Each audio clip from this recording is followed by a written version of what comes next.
working on getting members from Teller County with Mayor Kelly Case and Commissioner Dick Stone. So that is in process, but I don't have any formal updates right now for that. So, but they have been contacted and just need some ongoing reaching out.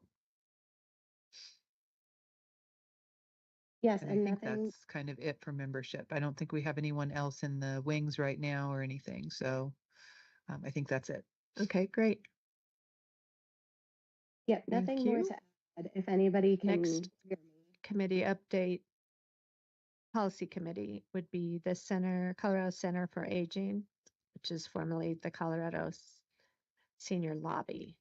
And I'll go ahead and continue an update there. I shared a little bit with Aaron. Aaron's on the board for the CCA.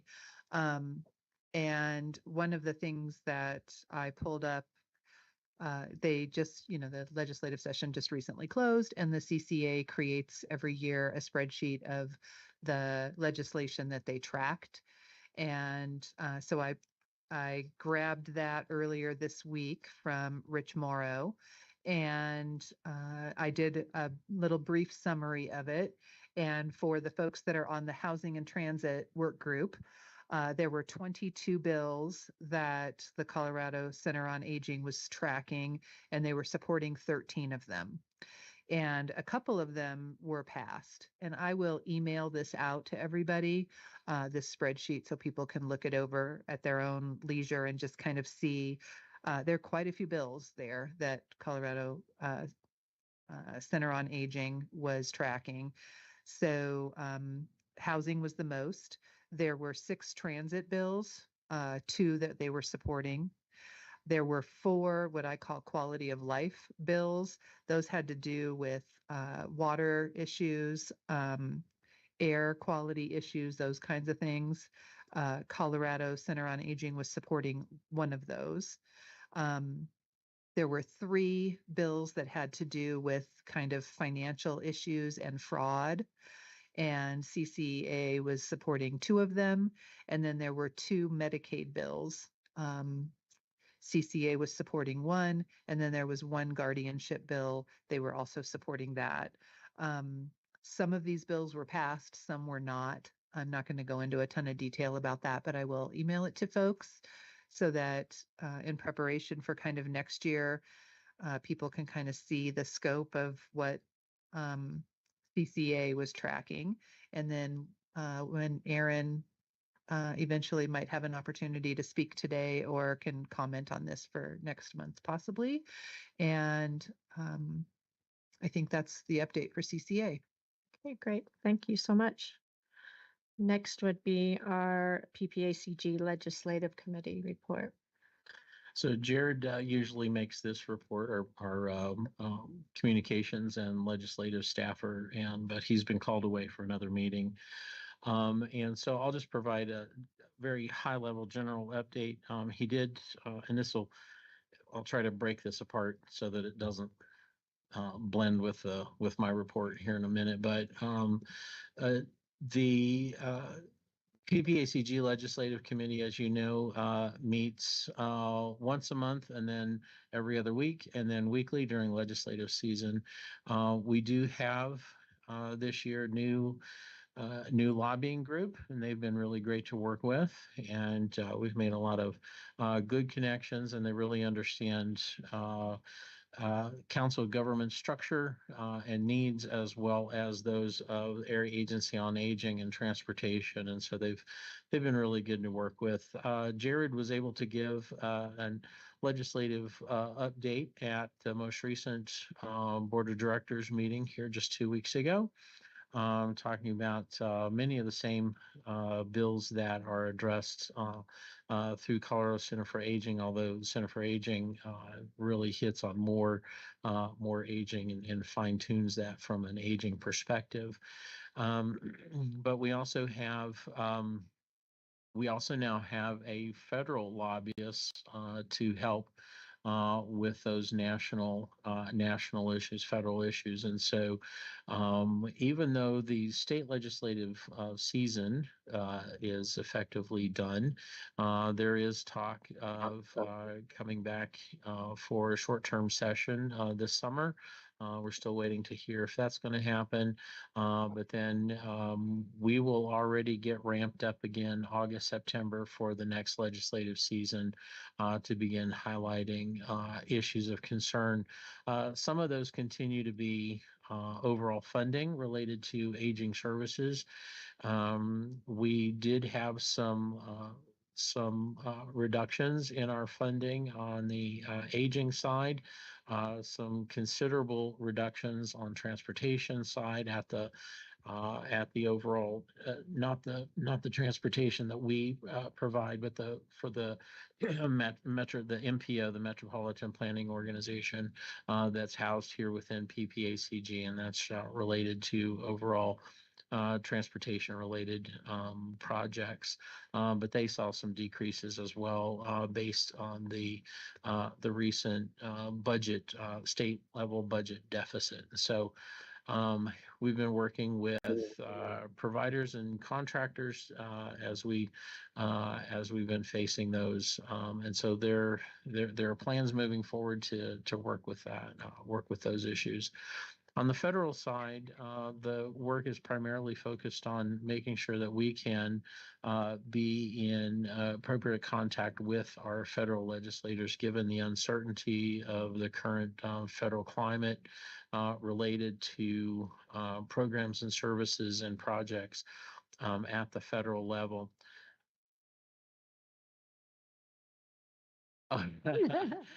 And so, so there's even though the state legislative season is effectively finished, there's still a lot of work to be done, and we continue to do that here within PPACG. The legislative committee, subcommittee of PPACG, though, is officially on hold for the summertime. They will meet on an as-needed basis to make sure that they're receiving information, especially if they need to make decisions quickly and or between board meetings. They are still able to do that. So more to come. We'll continue to update on those through the season. Thank you, Jody. Mhm. You're up next also. No, Pretty we have good. this. I'm sorry. Okay, he thinks he's got this Okay. down. Can we, so we've been having some audio issues here internally. Can I get a test, maybe from Laura Cronick? Just say hello. Okay, that's not working. Steve, can you give us a hello? This is Laura. Can you hear me? Oh, Laura, there we go. Okay, we hear Laura now. Okay. Yeah, I had Great.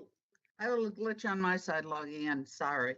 Okay, no worries. We've been having some audio issues on our end, hearing those of you who are online. So Sure. And Okay. since introductions at the beginning of the meeting, we have Penny Whitney. Commissioner Whitney has joined us.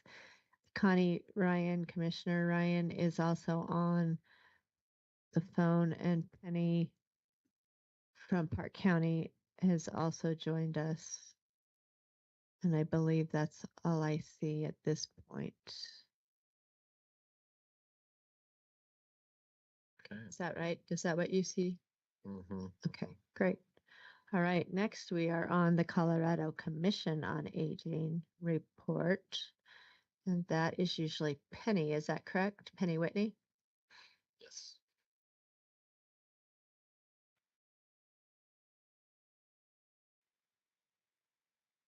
Hi guys, it's Penny. I'm calling in. I can hear you guys, but I can't unmute. Okay. Okay, and Penny Whitney, are you able to unmute to give the CCOA report?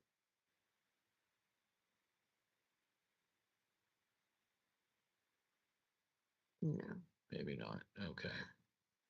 All right. Penny will give you the green flag to just interrupt us if you're able to get through your audio.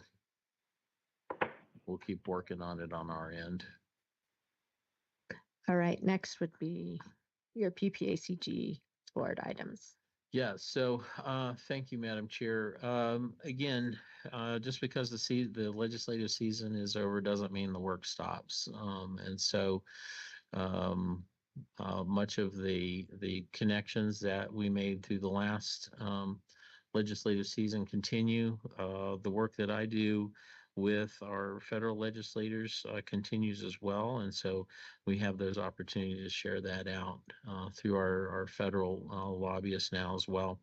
At the last PPACG board meeting, we had the opportunity to hear some more transportation projects and updates across the region.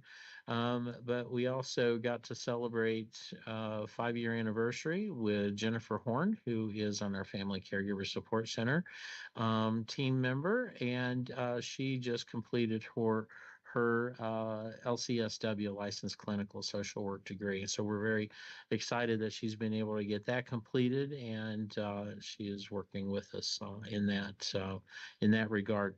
We've had some.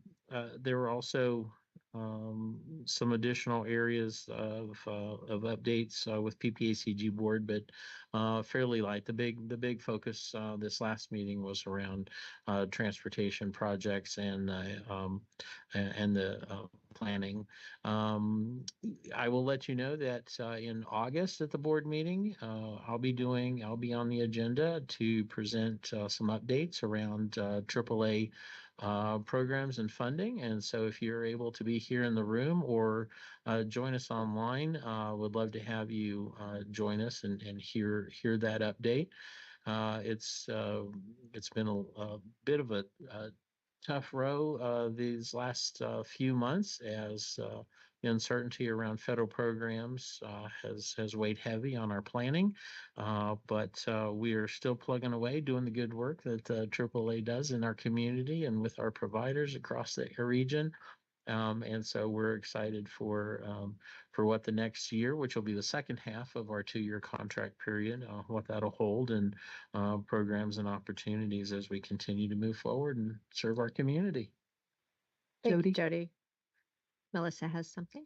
So at the board meeting also, we had an opportunity to talk about the Colorado Senior Games. And I bring it up because I did have Carolyn and her husband joined me at the games. And so I just want to say what a amazing opportunity it was to see these athletes in action. And had some great picture taking and video opportunity thanks to Carolyn and her husband.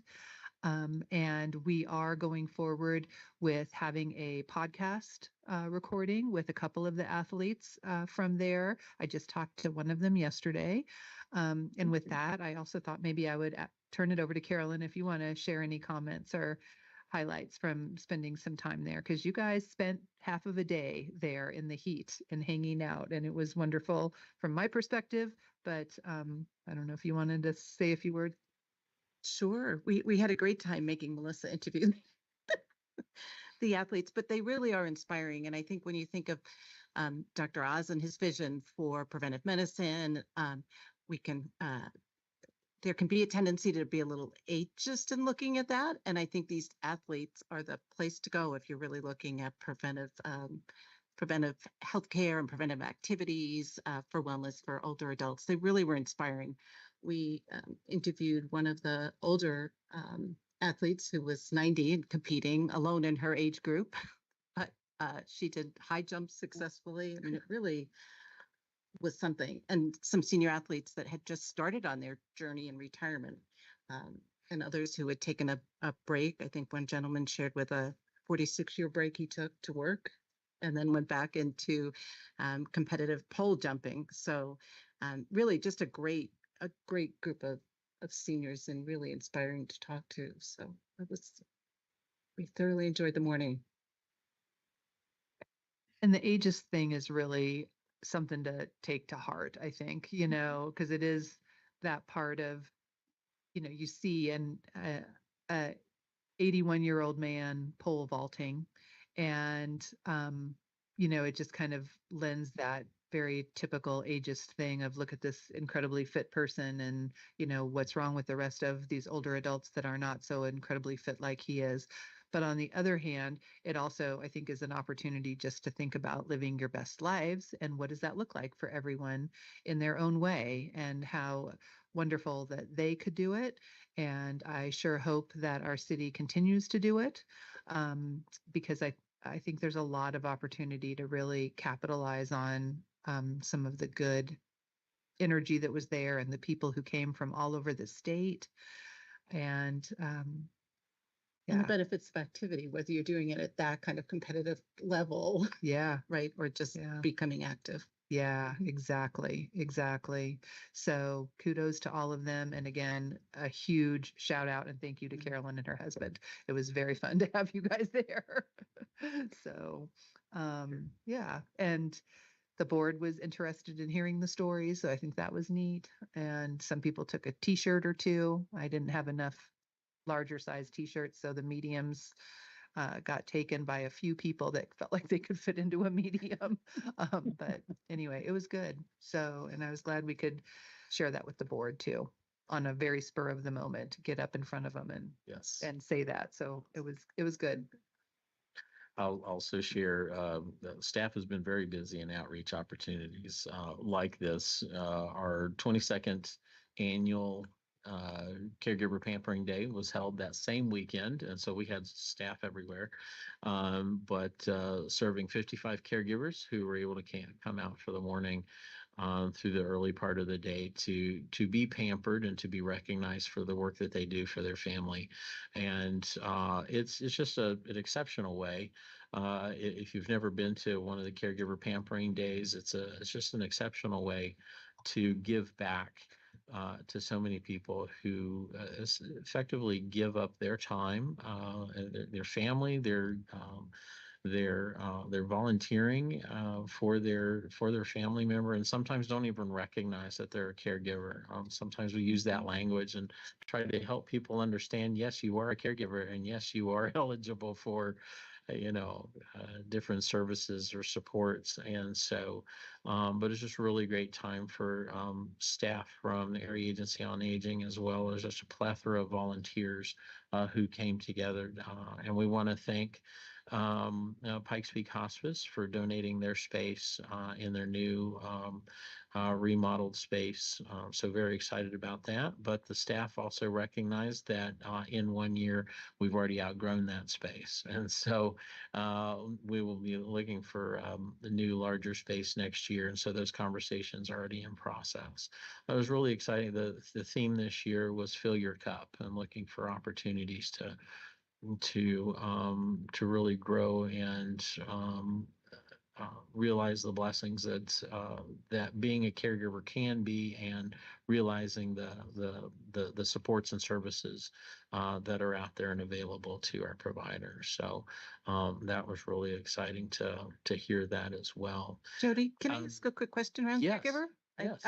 I just noticed actually shortly before coming today that the ACL posted a second round of grants, Yes, $3 million yeah. to support family caregivers. Is there an opportunity to So that is the apply for that money here? those applicants have to be the state units on aging, and Mhm. we've already queried our state unit on aging. They also received that this morning, and so between Melissa and Lucy and myself, and now us pushing our state unit on aging, they saw it and have already started their internal conversations as well as to what that might look like. We have a robust program, but there's never any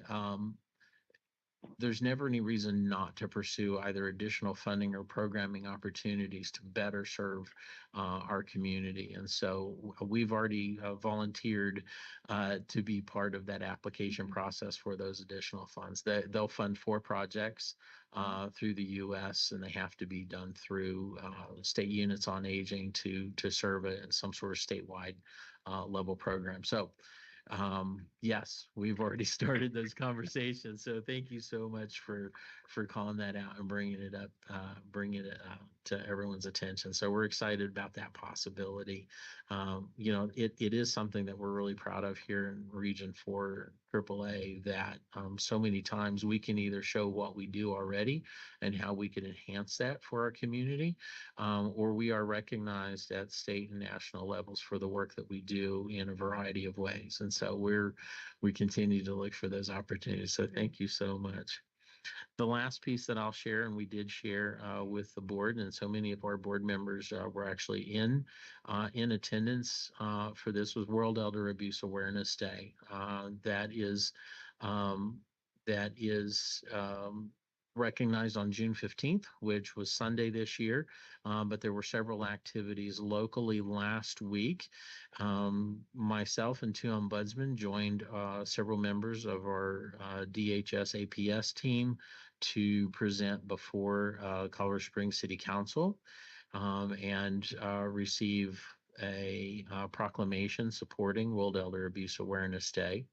And then Melissa was also in attendance at the Board of County Commissioners for El Paso County on that very same morning, getting to be part of that proclamation. And so, as we discussed so many times, we don't necessarily here at AAA have to own it or be the ones who organize it, but we are certainly going to help collaborate and be part of and be recognized for the work that's being done and help recognize our partners in the community. And so we were really excited that we could, again, split up and be across the area to be part of that and to stand up for those who may not be able to advocate for themselves. So we're very proud to be part of that as well. Madam Chair, we've had a lot going on. I think that, and all of this went before the board.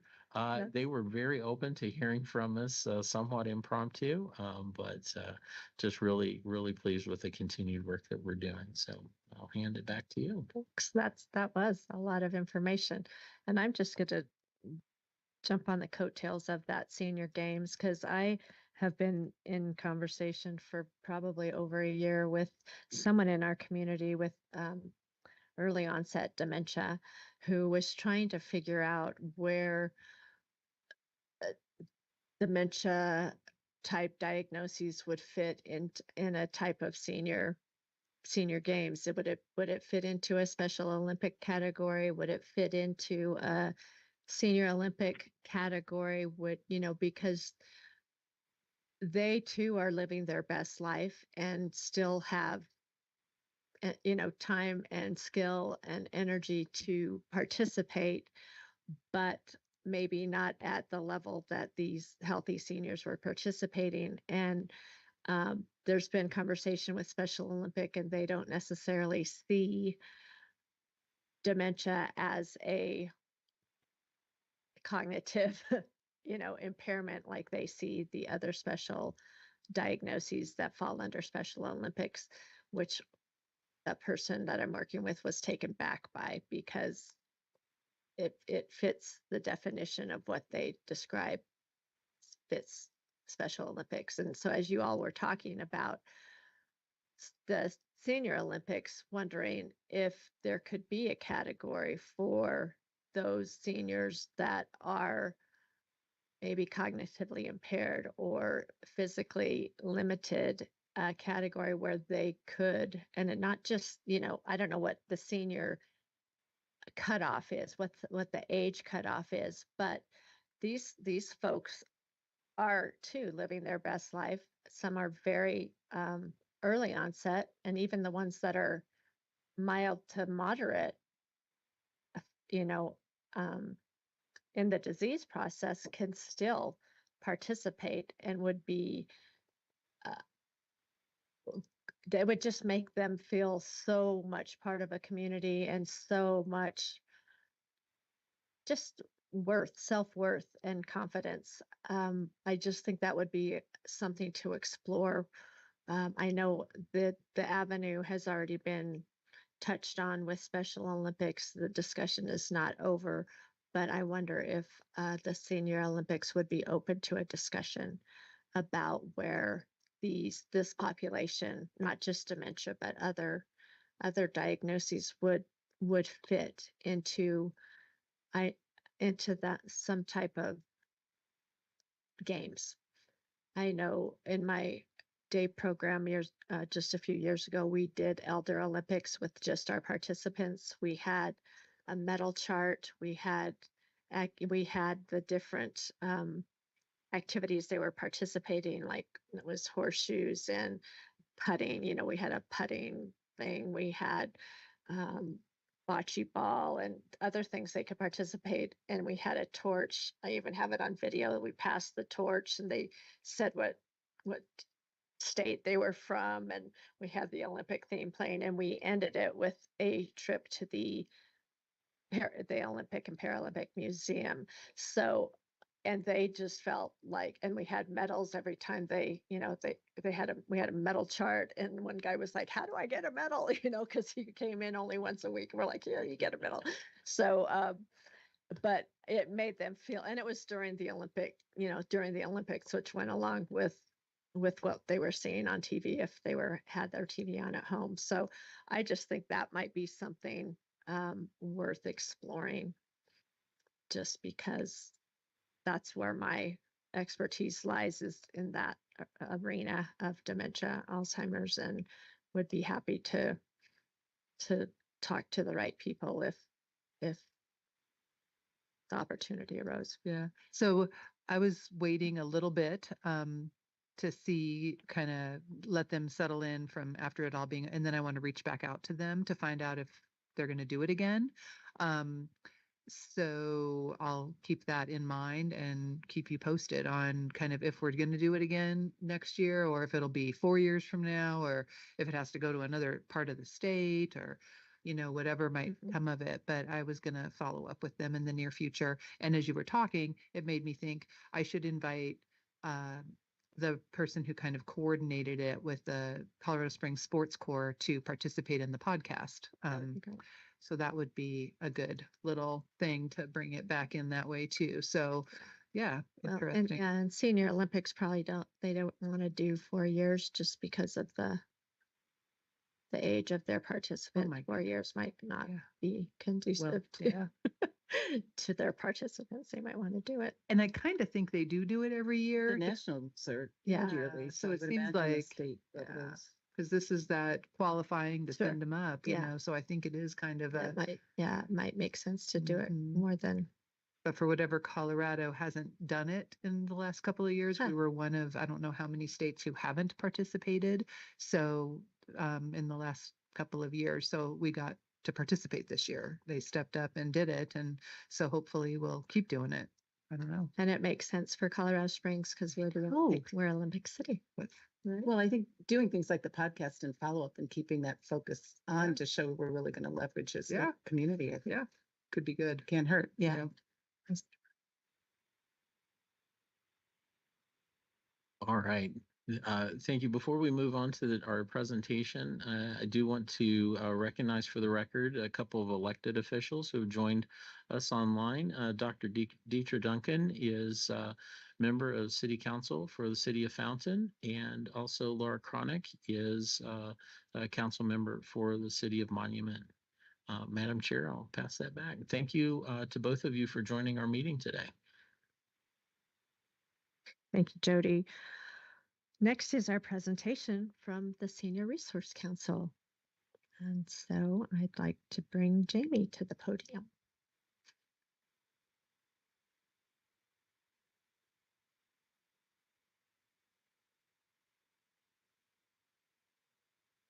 And I'm just working on pulling up the presentation.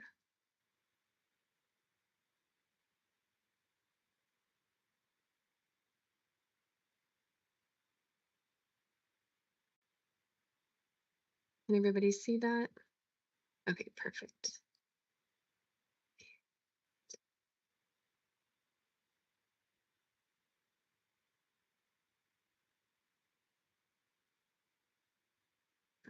Great. Okay, perfect. Thank you so much for having me here today. I'm excited to be here.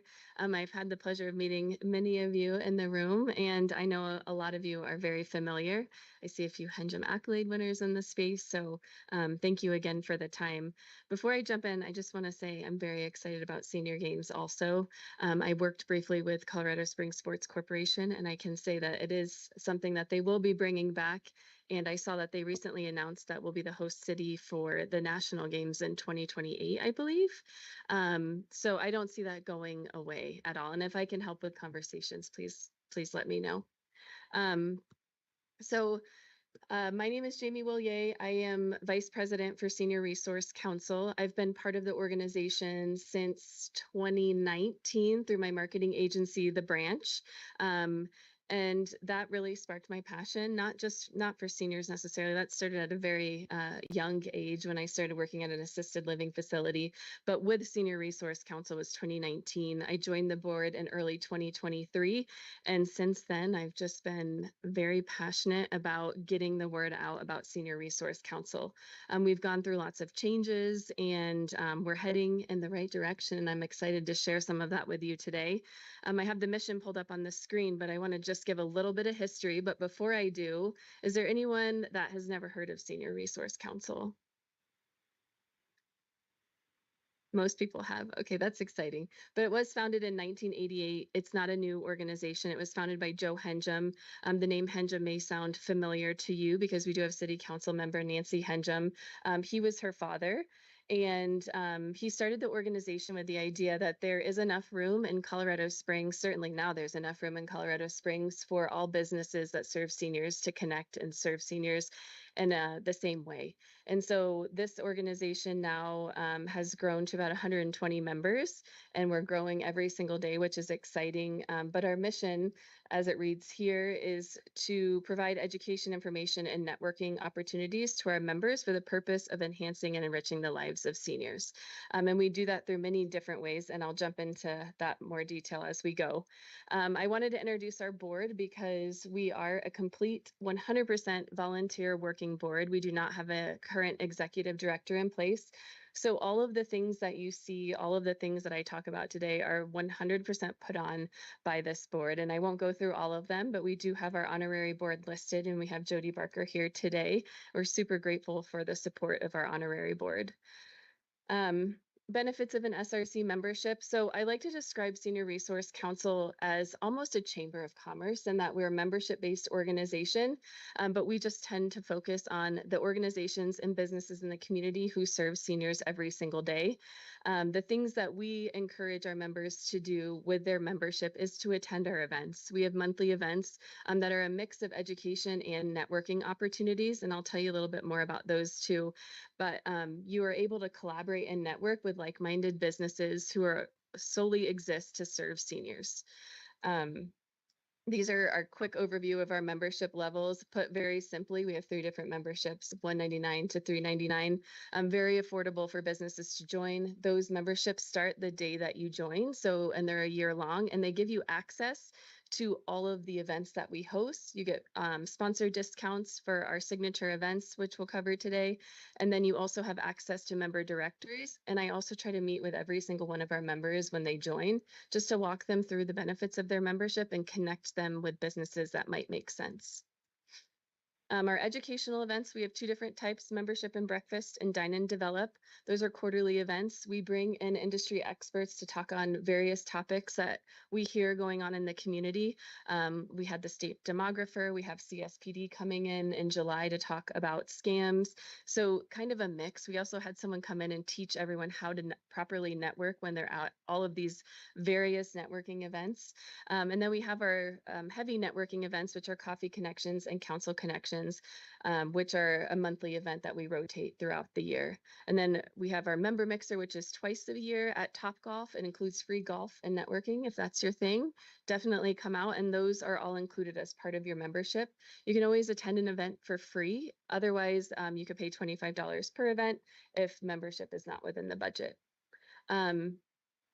Also, as part of being a member, you get to join or have the opportunity to join one of our committees. You'll see as you read through our list of committees, right now they're very heavily filled with board members. That's not the goal. Our goal is actually to continue to grow our committees to include some of our members. It's a great way to get introduced to all of the various things that we're doing in the community and also just expand your reach through your membership. Governance and SAFE conference are new, and the SAFE conference you're getting kind of a sneak peek at it today. No one else knows about it quite yet. Our 2 signature events. So Joe Henjum Senior Accolades, and then our Holiday Dinner Dance. Our Joe Henjum Senior Accolades this year has already passed. It was April 30th at COS City Hub. We had just over 270 in attendance, I believe. And I have a video highlight that I'm going to show you on both of these, so I won't go into too great a detail because then it will be redundant. And then we have our holiday dinner dance, which is just around the corner. It's my favorite event that we do. It's a 100% free event for seniors to attend. It includes a 19-piece band. This is also our 19th year running. And I believe we don't have official confirmation that this band has performed all 19 years. So it's really exciting. And free dinner, a drink, and lots of entertaining things to do. Joe Hendrum Senior Accolades is an event that it used to be called Honoring the Ages. After Joe passed away, it was renamed to Joe Hendrum, just to pay homage to all of the great things he did in the community. This year, like I said, 275 attendees. This is just a small capture of the group from the stage that attended. We have 5 different categories where we recognize individuals going above and beyond. This year, we added veterans to that group, which is exciting, and we're already thinking ahead to next year about adding teens who serve seniors, just to help expand our reach and really encourage the younger demographic to get involved and help serve seniors. When I hit next, I think the video will just start playing, but it's only about a minute and a half. Will you start playing? Let's see. Okay. Is there sound? Hi, I'm Sabrina Brown on the board of directors for the Senior Resource Council. We are here at COS City Hub. Senior Resource Council's Can everyone hear that?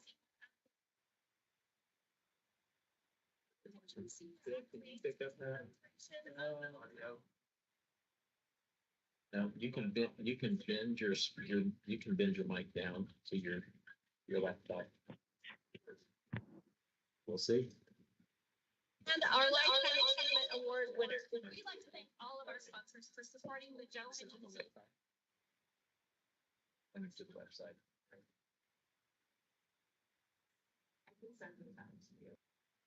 I really wish that Your mic went. There we go. Now I'm hearing feedback. Hospice.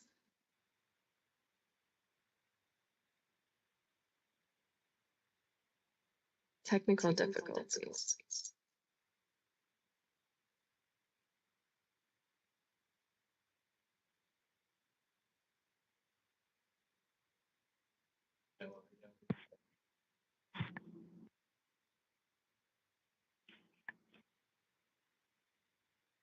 Well, while you're poking around on that, it is an excellent video. It's a great representation of the evening, and they did a fantastic job. So jump on the seniorresourcecouncil.org website and take a look at it. It's really good.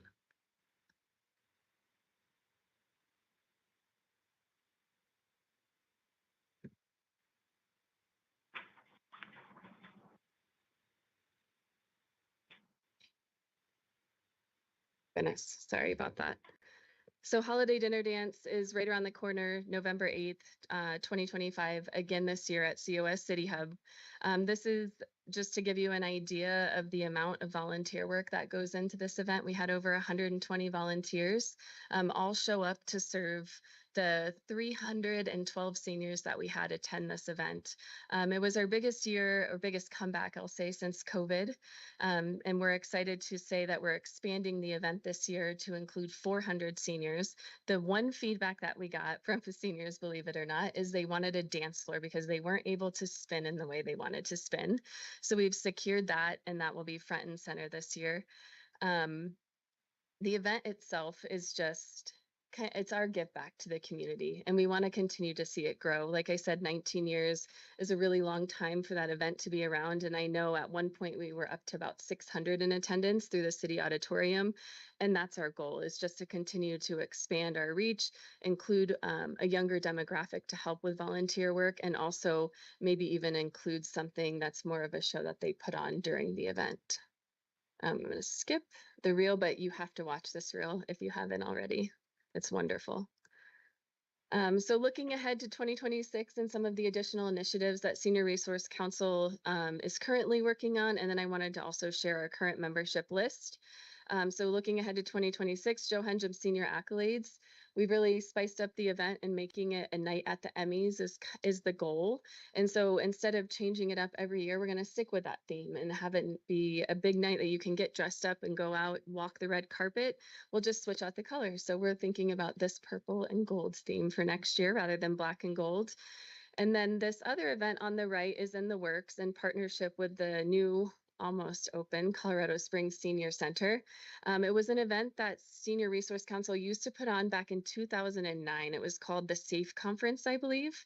It was brought to my attention by the executive director that was in place at that time. And so we're leaning towards this name, and you're the first to see the logo and hear about the event. But Living Well, Learning More, Engage. In partnership with Senior Center, they'll be providing different art classes. We want to have a technology class, a scams class. We'll have fun classes, art classes, stretching classes, that sort of thing. And we're going to keep it at a very small capacity to sell it out at around 150 people. It won't actually be a free event because we are reserving those spots. Will be $20 to $25 is what we're leaning towards for seniors. We'll also have a live cooking class where they can take those ingredients home with them to make the meal when they get there, and it will include a boxed lunch. So just something to get excited about. We're ready for a new event. So that's one of those items. And then senior talk, I feel like we've been kind of flying under the radar. I know PPACG has been involved just a little bit, and we've had a couple guest speakers, but the idea, and this isn't necessarily a new program, we just brought it back out of retirement in February. And so the idea is that this type of sponsorship is open to all of our membership base at a really good rate of $500, but we bring on different industry experts to talk about what they know about the information or the topic that they serve, and try to make it less about the business and more about the topic. And it airs every Saturday at 9 a.m. on KRDO News Radio. And you can also download the podcast. And I will say I've just heard that we're number 2 on so far, so it's very exciting. Our current membership list, I said 120 earlier, I misspoke, 115 and growing, but this just gives you an idea of the list of members that we currently have, and it just continues to grow. And like I mentioned, everyone on here serves seniors in some capacity. It's not to say that they only serve seniors, but they have some sort of specialty with serving seniors. And a lot of them, you'll see we have a mix of assisted living, Medicare is really heavy, realtors, relocation, that sort of thing. And then finally, and why I'm here today, I'm just going to read directly from the slide just because I don't think I could reword it better if I tried. But thinking about being out in the community and the things that I'm seeing and the number of events that we're asked to attend and be a part of, and you feel like you're missing out if you're not part of the event. And it just seems that everyone is really doing their best to answer the question that I'm posing today. So one of the key challenges Dayton and I have been exploring is the growing number of organizations hosting networking and educational events, many of which unintentionally compete with one another. This overlap stems from a lack of centralized or clear, recognized go-to resources for either seniors themselves or for the businesses and professionals who serve them. Everyone seems to acknowledge that this fragmentation exists, but the common response has been to host yet another event. While well-intentioned, this only adds to the noise and dilutes collective impact. And I know collective impact is so important for the city right now. From our perspective, PPACG seems like the most logical entity to take the lead in becoming a more visible, unifying hub, as well as the organization to identify starting points for seniors and businesses. With PPACG's existing infrastructure and regional scope, they're uniquely positioned to guide coordination efforts and elevate community-wide awareness. So the long answer or long question is, is that possible? Can that be a central point? And when I think about the types of questions I hear, we get a lot of businesses that come to SRC and say, I've been part of this, I've been part of that, and I really should have just started here. Or we hear from seniors, I can't get to my doctor's appointment today. Where do I go? What do I do? And so we try to refer as best as we can, but that's really not how we're positioned. But I feel like that's the way that PPACG is positioned. And so how do we make that known in the community so that everyone says, you know what, this is where you start, and then you have the list of where to recommend or refer people. Potentially. questions, feedback? Jody, do you want to comment about that, or you want me to comment a little bit? Or, I mean, I'm thrilled to hear that people, would like to see that happen. And so I'll comment a little bit too in a few seconds, but I'd love for Jody to start maybe if I. Yeah, our staff here and many in the community have heard me use the C word a lot, collaboration. That's how we ultimately serve our community, is making sure that we don't have too much overlap, that there's a clear path for information. And so I think what I would continue to, I sit on the board of SRC. I've been a member of SRC since 1998. Very proud of that, and direct a lot of people to the organization because that is a key place as a business member or a business owner, to make those connections. And I think sometimes it's a challenge for the community to know who to contact, who to reach out to, whether it's an individual or a business person. So I think overall, what could be really helpful as two separate organizations with, we have separate funding sources, we have different missions and requirements, I think, is just making sure that our staff, our Pikes Peak Commission on Aging, our Regional Advisory Council, who are, provide advice into our funding. Ultimately, maybe there is a way that we sit down in a work group, perhaps setting with the SRC board to better understand what each other does and what the intentions are, what the expectations are, so it's very clear.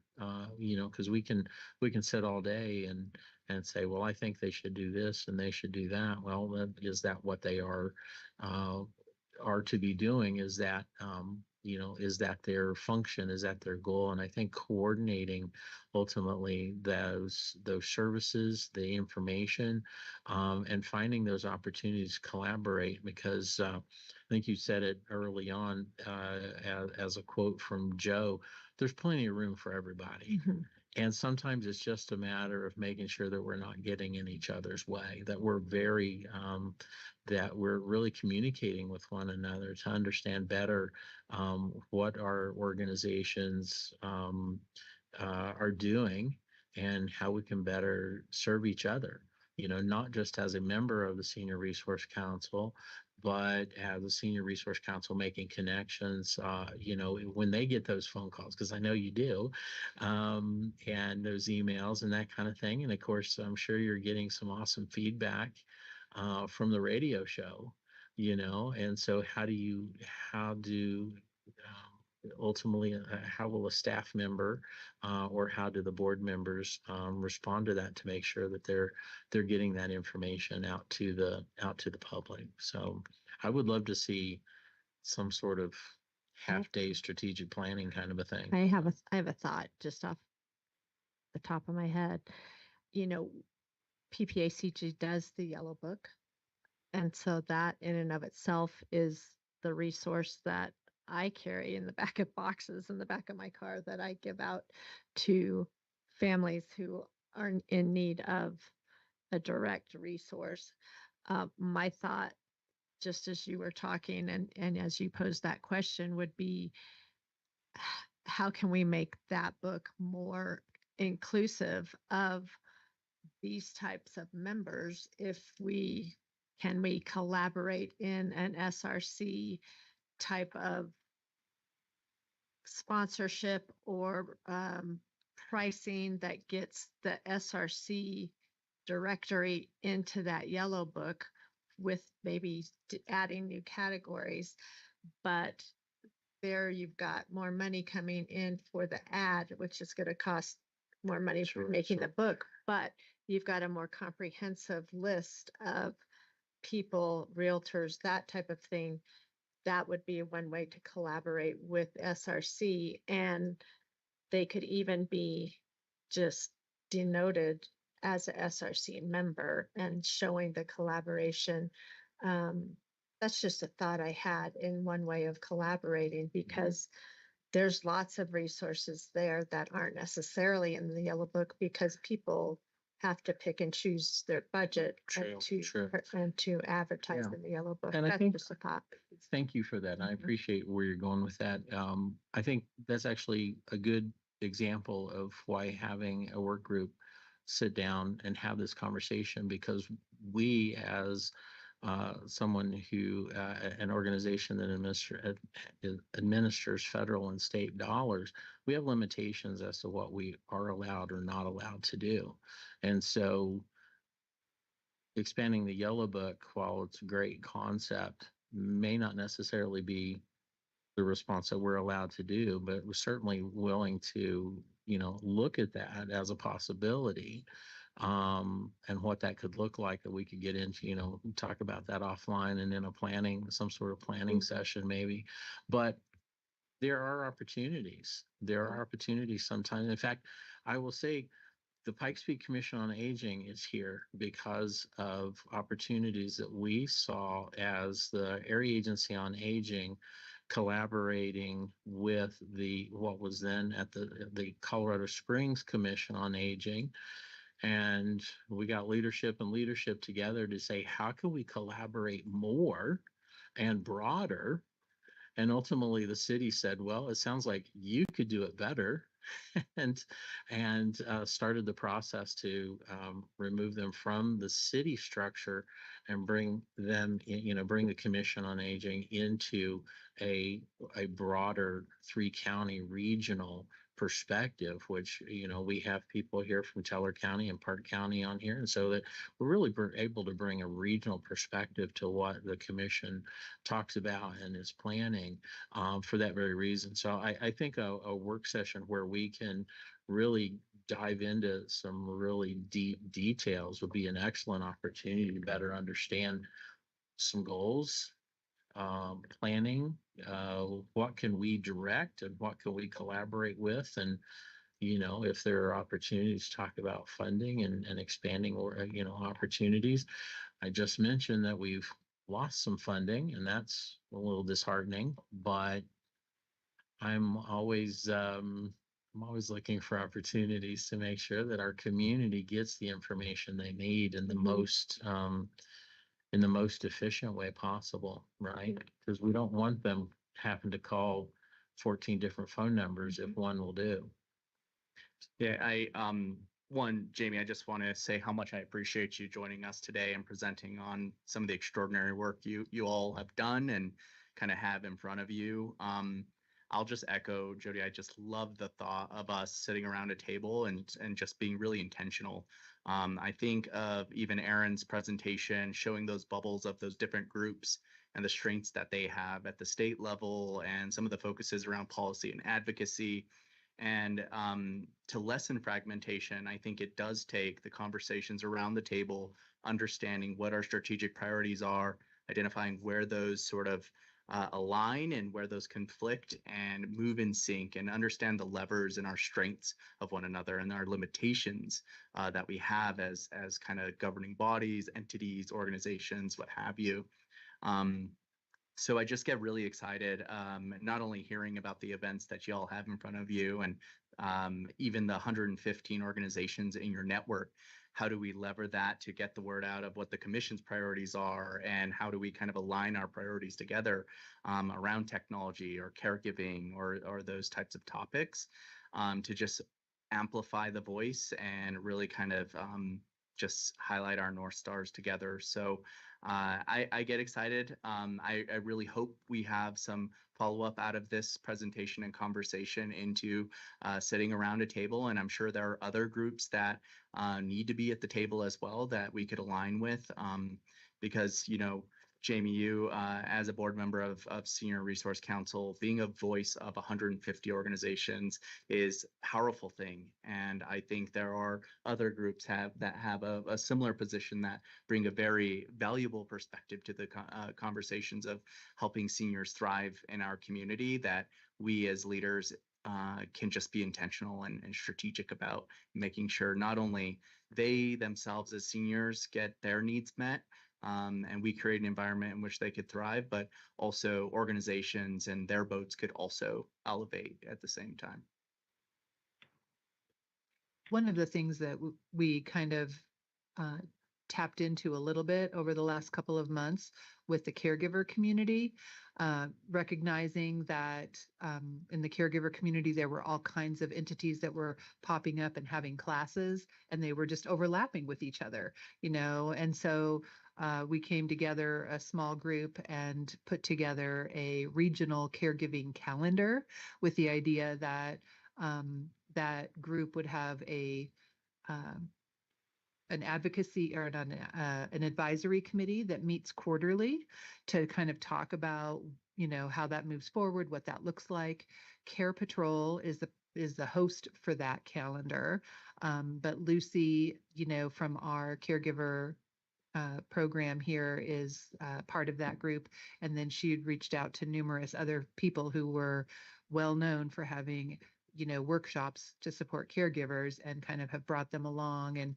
And so it's just interesting to kind of have that as a kind of opportunity to see how when you have a kind of group of businesses that are like-minded and providing kind of similar resources, even though they're all still kind of different in their own way, but at least to come together and realize that, the Caregiver Pampering Day is happening on such and such day. And so it would probably be a good idea if Voices of Grief make sure that they don't have an event on the same day, because that's exactly, I think, what happened last year, or it might have happened this year. But just was it last year? And so, not to add any fault to anything, because people definitely get kind of going with ideas and dates and things that work, but an idea that if people are, in these similar networking circles of wanting to provide services to seniors, hopefully at least that group can kind of be doing and aware of what's happening, have a calendar. So it's interesting to kind of try that out a little bit. I realize what you're talking about is a lot bigger than that, but also just to see that there might be an opportunity to just kind of have a common calendar. SRC and the Blue Book run calendars. Those are out there for people to look at, but they cover everything, which is really important. But then things, people just need, I think, more of an opportunity to get together and collaborate. So, and the caregiving thing is a pilot and a trial, and we'll see how it goes in a year. And if it, needs to keep going, or if it wasn't helpful, we'll find out. Yep. So, I did see that calendar. That was through Colin, is that right? yep. Yep. And that actually sparked my thought about so many different things happening at the same time, and how do we filter those through so that we're not having to worry about all of these duplicate efforts? Because what Care Patrol is doing and what SRC are doing, they're very similar in that they're educational based. And so we have members calling, is this your event? Do we go to this? How do we, you can't ever stop something like that from happening, but how do we try to get a handle on that exact item, I guess, is really what my goal is. Yeah, I think the words that have been shared, intentional, collaborative, really trying to coordinate that. So yes, there may be multiple events. I mean, I just talked about, that, we had to split up and, to make sure that we were representing and showing that strength and representation. So you can't really necessarily stop. But I think if there's a way to, whether it's to truly centralize or just make sure that organizations are aware of programs going on in the region, can really speak to a lot, so that if someone calls you, you can say, no, it's not, but here's who you talk to, and this is what they're doing. And so you have a little sense of what's going on. And again, it doesn't mean, any single organization needs to own it. But I think that just shows continued strength in our community to serve our community of older adults and their family caregivers, that we are, this isn't about me and my organization or you and your organization. It's about how we are collaborating to better serve our seniors and our overall community, whether that's a singular town or an entire 3-county region. Sure. Going back to your point of caregivers, also keep an eye out. We just put together a panel. I know I talked to you about it just a little bit to come out with a new grit training program that is just for caregivers. So that should be coming out soon. We had a panel of about, I think it was 12 different caregivers, and it was across the board, not just necessarily those who are serving seniors, but SRC is in support of that event or that initiative, and will also be supporting through money to have it converted to a Spanish translation as well. I want to make sure we're not missing people online that might have comments or questions. And Jared, they've been muted and haven't been able to be heard. So I'm not sure if you can help us with that. They can hear us, but we can't hear them. It was as simple as it was. The computer was muted on our end, Okay. so it should be fixed. So you all should be able to raise your hand and we should be able to hear your voice. If anyone has any comments or questions for Jamie or anything else we've said in this meeting since you've been muted, feel free to speak.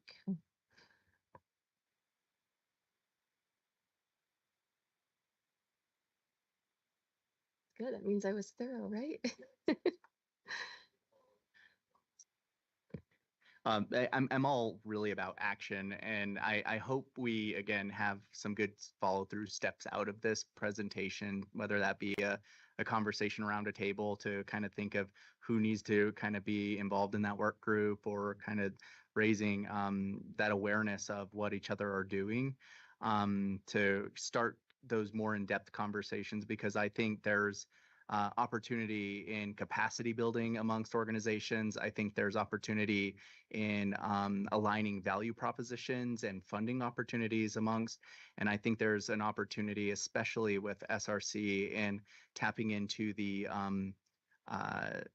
the diverse perspective of that network. I know nonprofits have a certain sort of way of doing things. Government or quasi-government entities have a certain way of doing things, as do private sector. So I think there's something to be had and learn from having all those sort of perspectives around the table as we have those intentional conversations. Thanks. Thank you. Thank you, Jamie. That was fantastic. Next, we are moving on to number 8, work session, work group plannings, and updates from our groups. The first one is digital access. Dayton. So I'm going to stall a little bit because my computer died, and I had a quick report. Nothing really groundbreaking in terms of the progress Aaron and I have made. I just would re-up our charter, or the document that we had shared during our last meeting, and encourage any comments, revisions, open to any and all feedback on that document, so that we're just aligned and can fully lean into that in some of those efforts. Also, want to give a quick update from the NDIA, which is the National Digital Inclusion Alliance. They're working very hard in light of the digital equity funds being rescinded or withdrawn, and no longer available for a lot of the projects in the country. They've written a lot of letters to some certain folks at the legislature, at the federal level, to reconsider that ruling that took away those funding. So more to come on that. There was just an update this morning, which I can't find the email or don't have in front of me, but there's information on that effort to see if those resources can be reconsidered, and look to get back out to those groups and extraordinary projects that had been proposed or were really in the works across not only the country, but I knew of firsthand here in Colorado that we're rolling out. So more to come. And in the meantime, there's a lot going on in the digital access world, and anyone here and a part of this commission or anyone online who's not a part, feel free to reach out to Aaron and me, and we're happy to have the conversation to get you looped into a lot of the extraordinary work going on in the space. Thank you, Dayton. Appreciate that. Next is the creating age-friendly housing and transportation. So I think both of our members from that group are not here. Steve was on briefly for a little bit, but then I think he's off now. Okay. But I will mention, I don't know, Erin had shared with us, I think 2 weeks ago, possibly, that she was going to a event with Paloma Gardens, which is one of the housing uh, programs here in town. And so I don't know if she wanted to give an update on how that went. So I'll maybe throw that out. But other than that, I don't have any information from Steve and Phil at this point. Erin is I unmuted. Oh, yay. Good. Go ahead.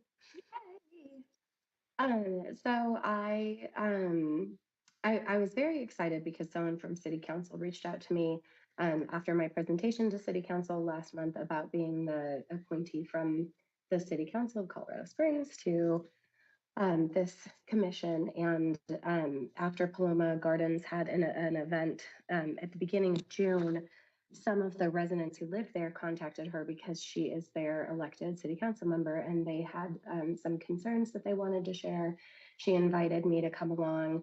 And so we're working together to kind of figure out what the gap is between like what I really truly believe in my heart is the desire of the people who own and run that facility wanting to meet the needs of the residents, and the residents feeling like there's a missed opportunity there.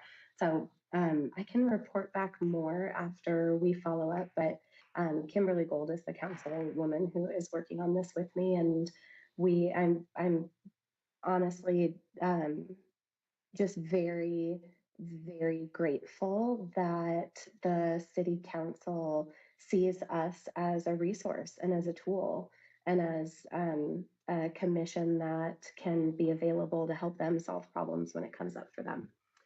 So not much to report other than that for right now. And yeah, and thank you, Dayton, for taking the lead on the digital equity report.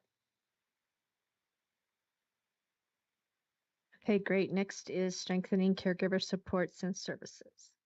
Is that Connie?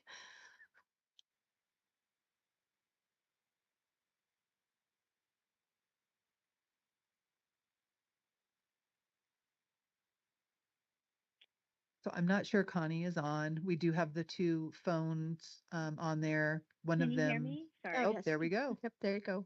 Yeah, I had to push some buttons. Sorry about that. Yes, the caregiver group, we are actually meeting tomorrow. I know that with it being Juneteenth, I think a couple people won't be able to meet. So I don't really have any updates other than last time where we were on the cusp of greatness, and we have some really good ideas and really good people in our little work group. So I'm optimistic. We most definitely will need a chairperson for this group, though. So that's, if anybody's interested, let us know, please.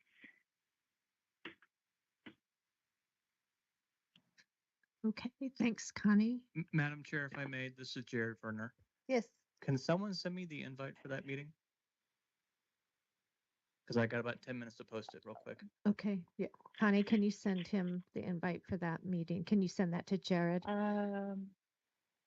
Or me, Connie, or forward it. or Jody or Melissa? Or Melissa. I Yes. will try. I'm wrangling a teething toddler at the moment, so I will do my best to do this from my phone right now. Because I Okay. don't think I actually scheduled it ongoing. So But I it's think I have it to my it's phone, so I'll try to ongoing, get that. correct? It's the third Thursday of the month at 2 p.m. Third Thursday of the month at 4:30. 4:30. I'm p.m. sorry. But I don't think I set up the Zoom because I had the Zoom last month. I'm not going to be able to continue hosting it. This will be the last one I can do. So I should be able to just set the one meeting up. Sorry, it's been a long day. Yes, I will get that to you, Jared, as soon as possible. I'm working on it right now.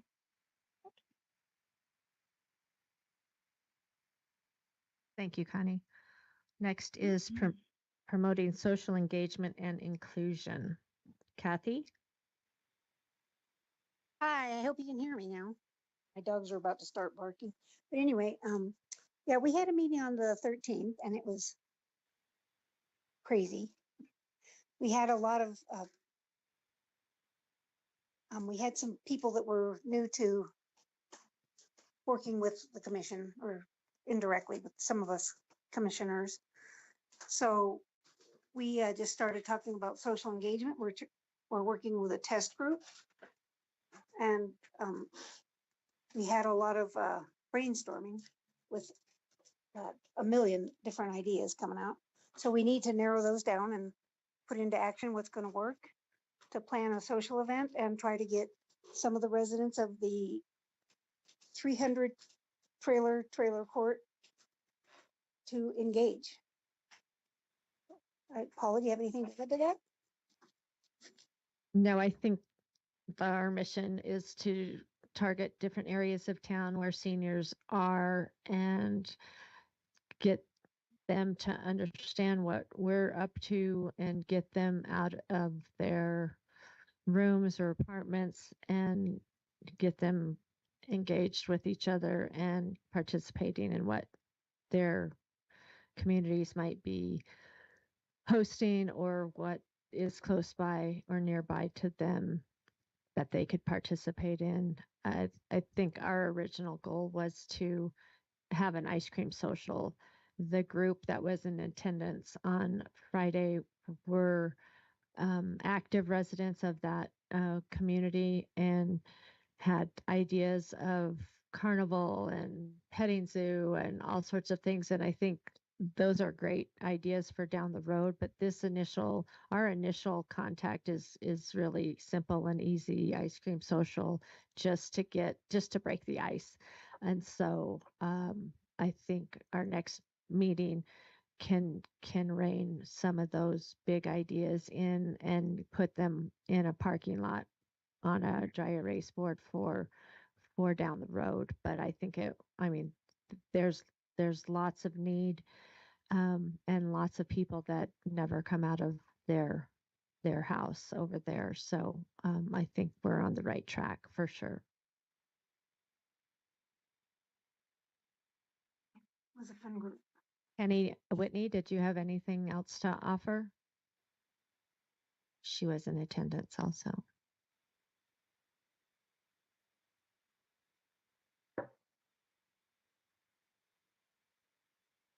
No. Okay. Kathy, was that it for you? Yeah, I just was just really excited with the group because so many ideas. So Okay, I think it's going to be great. We can get down to more reasonable. I do too. Yeah. Thanks for that report. Next is item number 9, discussion items. I don't think we have any in addition to what we've already been talking about. Next is number 9 or not number 10, member entity announcements. Does anybody have any announcements to share with the commission? And I see Dayton with his hand up. Thank you, Paula. Just want to give a quick shout, and we could share this amongst the commission, but AARP Colorado is recruiting for their executive council, and they're looking for essentially a volunteer leader who brings a variety of skills, experiences, and backgrounds as part of the AARP Colorado State Leadership Team. Members of the Executive Council, under the guidance of the state president and the state director, develop and carry out AARP's strategic priorities within Colorado. They have a quick job description or role volunteer description of that role. So happy to share that information. And ensure that Colorado Springs or the Pikes Peak region has some representation on that council. So there's an opportunity there for leaders who are interested on this group. Great. Thank you for that. Anyone else have any entity announcements to share with the group? Anyone online? I have an announcement. This is Connie. Sorry. Sure. I don't have a screen on, so I can't raise a hand. That's okay. Unfortunately, with life changes, I am going to be moving out of the state of Colorado, so I have to resign from the commission. I just wanted to take a moment to thank all of you for everything that you are doing in our community and with our seniors. It has been a complete honor to be a part of this group. I'm still planning on relaunching my business and including the Colorado Springs area in those services. So I may pop in to some meetings to see how you guys are all doing and keep up to date with things, because I think this is a tremendous resource. And yeah, I'll miss you guys. So thank you. Thank you, Connie, for everything you've done and given to this committee and the work groups. You have been a very essential part of the commission on your time with us, and we will miss you very much. Thank you. And Connie, am I right in understanding that you're leading tomorrow's meeting, but then really today is your last PPCOA meeting? Yes, that's correct. Yeah. We are leaving town July 11th, so I've got to finish packing. Yeah. All right. Thank you, Connie. And I think we have a few other people who want to share some comments. Thank you. Connie, this is Kent. I have a conflict with tomorrow's meeting, so I will not be able to attend. And you will be missed greatly. So thank you for being such a blessing to this community while you were here. Well, thank you.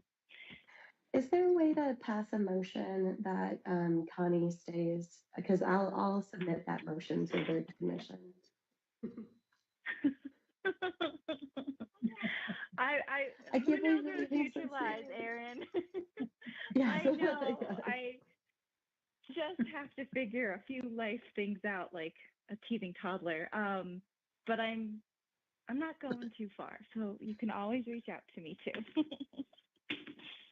we'll miss you. Thank you. Thank you, Connie. I have Go a ahead. few things to share. Sure. The first thing that I'd like to share, because there was so much conversation about the Colorado Senior Games happening in Colorado Springs. The reason that that event happened is 100% to do with a woman named Joey Glenn, who lives in Denver. And she, I guess, very quietly came to Colorado Springs and insisted that it get started here. And I would love for her to come and talk to our commission about how she built that collaboration, how she got the resources together, how she identified the right people to get the ball rolling and connected all of the dots. Because it was a wonderful event and I would love to see it continue forward. So I'd be worried that if we don't hear about her strategy for building the work around it, that we might miss like the what is the word? Just the leadership, like the quiet, silent leadership that she had in that. So I would like to see if she would come and talk to this commission in July or August about how she got it done. And I don't know if she is interested in continuing to lead that in future years, or if she feels like she has handed it off to organizations that will continue to collaborate and make sure that it happens going forward. Does anybody know if there is an organization that has taken up the energy to make sure that it continues on? Aaron, I'm guessing that it's the Colorado Springs Sports Corp who actually ran the event. So they're the entity that was, asked to run it. And so Jody has another comment. Yeah, we also understand that was by the directive of the governor who wanted to bring that back and ask them Yeah, to that was run that 100%. event. That was Joey. Joey is the one who said, "Hello, Governor, we need to have this back." So all of that came from her and her energy and her interest in her work. So in consideration of the fact that we're about to get a new governor also, and we don't know what the next governor might value, like I don't want to lose the momentum that we had this year. So let me talk to Joey and see what we can, what she can pass on to us about how she made that happen. And I'm so like both impressed at her ability to get it done and surprised at,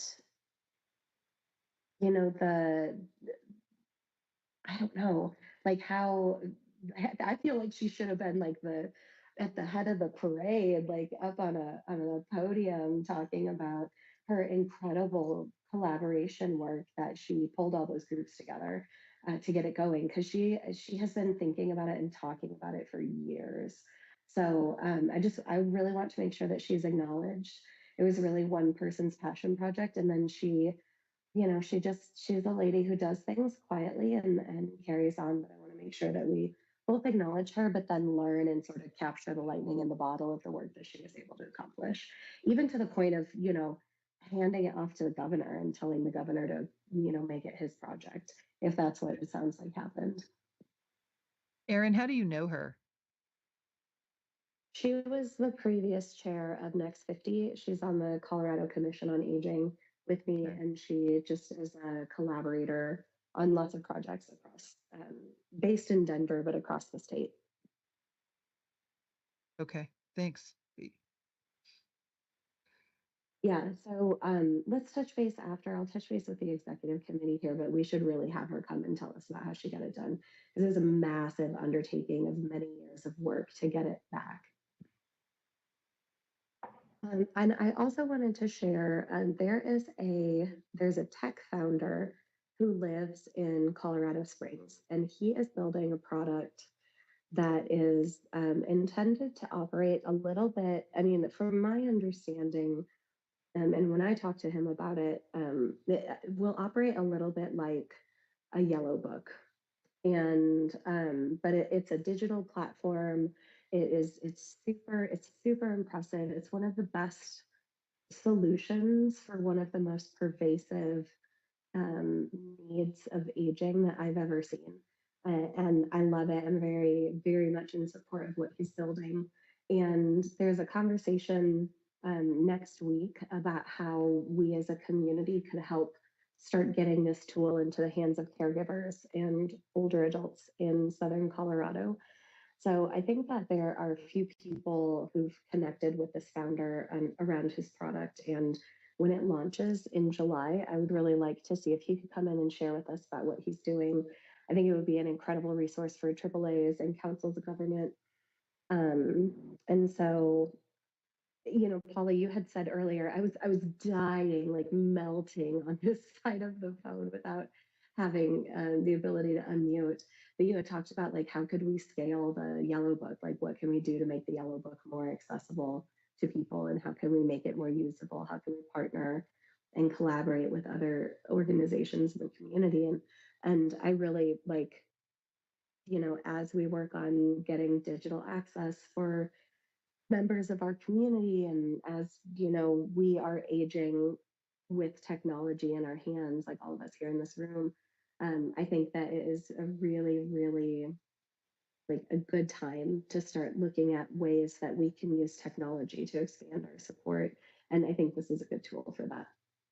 So Aaron, myself and a couple of other staff members are going to that next week. And Patrick Bultima did say that he was open to having other people attend that. So if anybody on the Commission on Aging wants me to forward you that invite, I'm happy to do that. My understanding was it was a tool to better coordinate resources for caregivers, specifically. So I guess we'll see what more about what he's doing at that presentation next week. But I can forward that out to the commissioners, and if people have time and can come, you can join us. And if people are coming to join, it will be important that they let David Lord know as soon as possible. No, I will, because because he is that's who I've talked to. And I actually talked to Patrick himself, and he said, if you have other people, just let me know. So again, I will, for people who might want to go, you need to tell me quickly because it is a lunch. So I think they're planning on bringing lunch in for people. And it's called Care Team. Oh, I got So- that invite.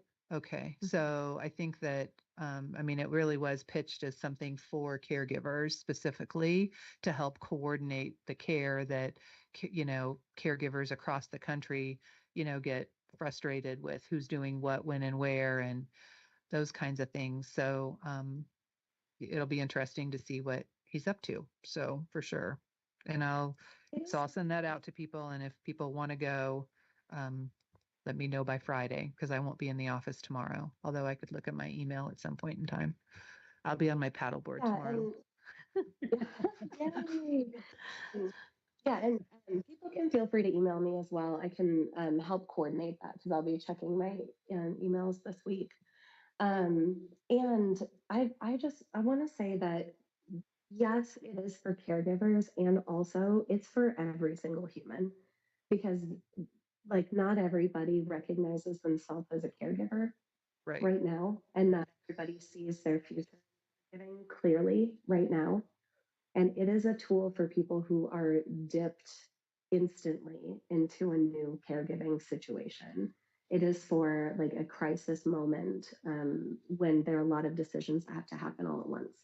And so I personally steer away from talking about it as a caregiving tool because I think that sort of it others people. It's like, well, that's not for me because I'm not a caregiver.